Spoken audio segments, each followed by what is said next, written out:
தற்போது கிடைத்த அண்மை செய்தி. கல்லூரி பேருந்து லாரி மீது கல்லூரி பேருந்து மோதி விபத்துக்குள்ளாகியுள்ளது. கோவை ஈச்சனாரி பகுதியில் தனியார் கல்லூரி பேருந்து லாரி மீது மோதிய விபத்தில் 15 பேர் காயமடைந்திருக்கிறார்கள். கூடுதல் விவரங்களை எமது செய்தியாளர் மார்ட்டின் ராஜா வழங்க கேட்கலாம். வணக்கம் மார்ட்டின் ராஜா, இந்த விபத்து எப்படி நேர்ந்தது? எத்தனை பேருக்கு காயம் ஏற்பட்டுள்ளது? மார்ட்டின் ராஜா.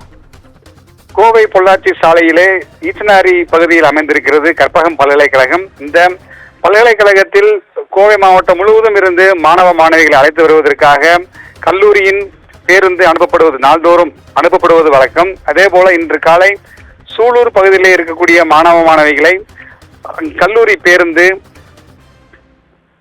மாணவ மாணவிகள் பயணித்துக் கொண்டிருந்தார்கள். அப்பொழுது பல்லடம் கொச்சின் சாலையில் பாப்பம்பட்டி என்ற ஊர் கிராமம் அருகே பேருந்து வந்து கொண்டிருந்தது. அப்பொழுது அங்கே இருக்கக்கூடிய கேரளா நோக்கி செல்வதற்காக சாலையின் ஓரத்தில் கால்நடை தீவனம் ஏற்றி ஒரு சரக்கு லாரி நின்று கொண்டிருந்ததாக தெரிகிறது.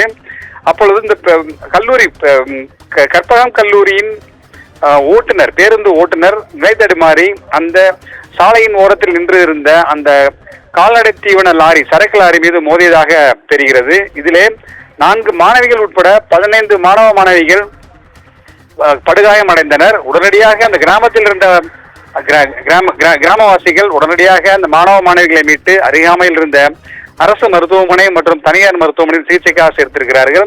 பெரிய அளவில் மாணவ மாணவிகளுக்கு யாருக்கும் பாதிப்பு இல்லை என்று முதற்கட்டமாக தெரிய வந்திருக்கிறது.